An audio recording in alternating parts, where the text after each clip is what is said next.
खींच ले यार, क्या दिक्कत नहीं आ गई? वीडियो बननी, मेरे को नहीं बनने की। मनीष बना देगा, मनीष से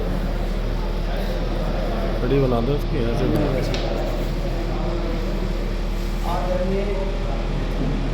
आदरणीय आज की सभा के अध्यक्ष राव मुशर्रफ बेगम जी,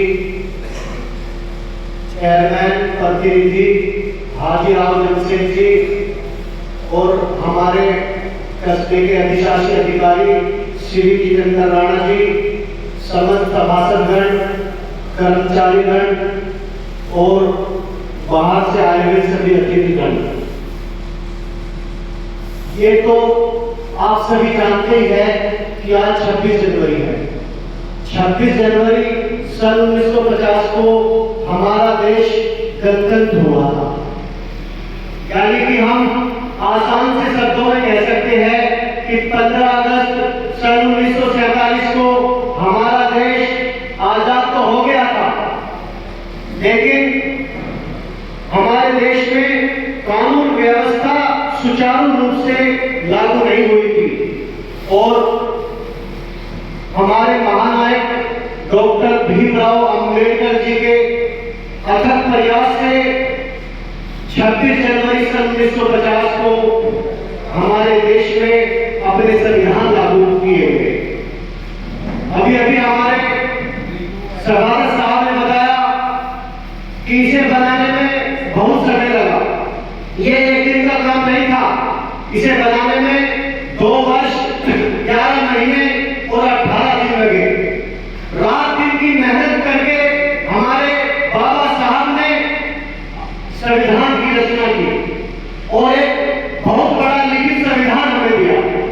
इतना बड़ा लिखित संविधान हमें दिया कि पूरे विश्व में इससे बड़ा कोई संविधान नहीं है। हमारा देश सबसे बड़ा लोकतांत्रिक देश बना, यानी कि हमारे देश में सबसे बड़ा लिखित संविधान मौजूद है। ये सब हमारे पूर्वजों की देन है, बाबा साहब की देन है। तो हमें भी हमारा ये कर्तव्य बनता है कि हमें अपने संविधान की रक्षा करनी चाहिए, अपने संविधान का पालन करना चाहिए, क्योंकि हमारा ये लिखित संविधान लगभग 251 पेज का है। 251 पेज हमारे संविधान में विराजमान है। तो ये तो बात रही गणतंत्रता दिवस की, लेकिन आज सुबह से मेरी आंख कुछ नमी सी है। आज सुबह से मेरी आंखें कुछ नमी सी है और पता नहीं क्यों ऐसा लग रहा है कि कहीं कुछ कमी सी है। और कमी क्या है? कमी ये है कि जो हमारे देश पर बलिदान हो गए वो वीर सपूत आज हमारे बीच मौजूद नहीं है। लेकिन उन्होंने हमें जाते जाते कहा था कि जब शहीदों की अर्थी उठे धूम से, देश वालों तुम आंसू बहाना नहीं। जब शहीदों की अर्थी उठे धूम से, देश वालों तुम आंसू बहाना नहीं, लेकिन जब मनाओ आजाद भारत का दिन, गणतंत्र भारत का दिन, उस घड़ी को हमें भुलाना नहीं। तो आज उन देशभक्तों को याद करने का भी दिन है। तो आओ मिलकर सलाम करें उन देशभक्तों को जिनके हिस्से में ये मुकाम आता है। आओ मिलकर सलाम करें उन देशभक्तों को जिनके हिस्से में ये मुकाम आता है और खुशनसीब होते हैं वो लोग जिनका अपने बदन के काम होता है। तो आज उन देशभक्तों को याद करने का दिन है। आज उन देशभक्तों को स्मरण करने का दिन है। आज लाला लाजपत राय को याद करने का दिन है, जिन्होंने आजादी के आंदोलन में अपने शरीर पर सैकड़ों लाठियां खाई और सैकड़ों लाठियां खाने के बाद भी उनके जो इरादे थे वो लोहानी रहे, वो पिघले नहीं। और लाठियां खाने के बाद उन्होंने कहा था कि मेरे शरीर पर बड़ी लाठी की एक चोट ब्रिटिश सरकार के ताबूत की कील साबित होगी। अरे याद कीजिए सुभाष चंद्र बोस को, जिन्होंने आजाद हिंद फौज की स्थापना की और कहा कि तुम मुझे खून दो, मैं तुम्हें आजादी दूंगा। याद कीजिए अल्लामा इकबाल को, जिन्होंने कहा था कि सारे जहां से अच्छा हिंदुस्तान हमारा। याद कीजिए जिन्होंने हंसते हंसते फांसी के फंदे को चूम लिया और एक नारा दिया था, इनकलाब जिंदाबाद। याद कीजिए बाल गंगाधर तिलक को, जिन्होंने कहा था कि स्वतंत्रता मेरा जन्मसिद्ध अधिकार है, स्वतंत्रता मेरा जन्मसिद्ध अधिकार है और मैं इसे लेकर आऊंगा। याद कीजिए मंगल पांडे को, जिन्होंने अंग्रेजों के नाम में दम कर दिया और एक नारा दिया कि मारो फिरंगियों को।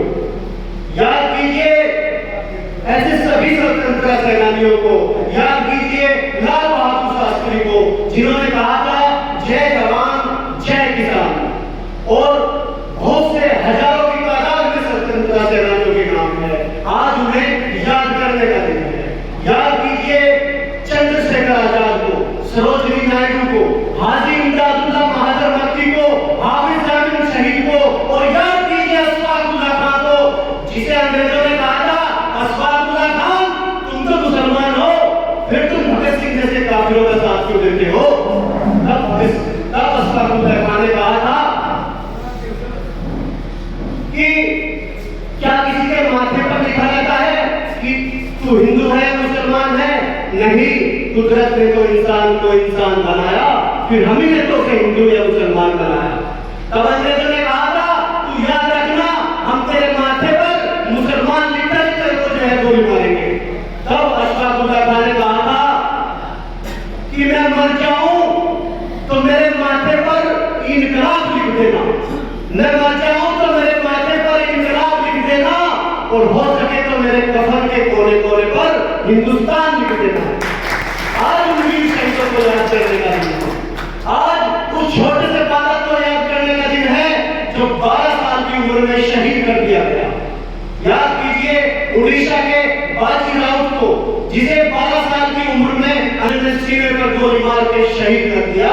उसका कसूर था कि वो एक नाविक था और ब्रिटिश सरकार के सैनिक उससे नहर पार कराने की, नदी पार करने की कोशिश कर रहे थे, क्योंकि वो क्रांतिकारी को पकड़ना चाहते थे। लेकिन उस छोटे से नन्हे से बालक ने 12 साल की उम्र, जान लीजिए क्या होती है, साफ इनकार कर दिया, सीने पर गोली खानी स्वीकार करी, लेकिन अंग्रेजों की बात नहीं मानी, अपने देश के साथ गद्दारी नहीं की। आज उस नन्हे से बालक को याद करने का दिन है। उसका जज्बा देखो, 12 साल की उम्र में वो सीने पर गोली खाता है। तो ये आजादी ऐसे नहीं मिली, इस आजादी के पीछे बहुत बड़ा इतिहास है। आज उन वीर शहीदों को याद करने का दिन है। हमें भी हमारा एक कर्तव्य बनता है कि हमें आजादी की रक्षा करनी चाहिए और हमें अपने संविधान की रक्षा करनी चाहिए। ऐसा नहीं है कि हम सरहदों पर खड़े होकर अपने देश की रक्षा करेंगे, ऐसा नहीं है। हम अपने देश के अंदर रहकर भी अपने देश की रक्षा कर सकते हैं। किस रूप में रक्षा कर सकते हैं? आज आप लोग जान लीजिए कि हमारे पूर्वजों ने पानी को नहर और कुओं में देखा था, हमने नलों में देखा, और हमारी जो आने वाली जनरेशन है वो वाटर कूलर में देख रही है। और ऐसा ना हो कि आने वाली जनरेशन सिर्फ बोतलों पर निर्भर हो जाए। अगर हम कहीं खुला जल देखते हैं कि टंकी चल रही है, पानी गर्म बह रहा है, हम उसको बंद करने का काम करेंगे। ये भी देश का ही एक काम है। ऐसा नहीं है कि सरहदों पर खड़े होकर हम देश की रक्षा करेंगे।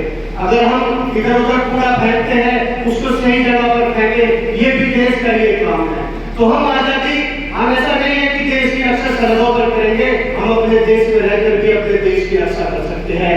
वायु प्रदूषण को रोककर बहुत सारे ऐसे काम हैं जो हम आज भी कर सकते हैं और अपने देश को एक सुदृढ़ और स्वच्छ भारत बना सकते हैं।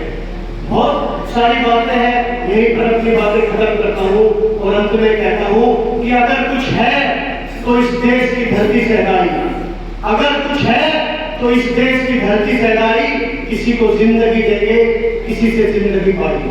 जय हिंद, जय भारत।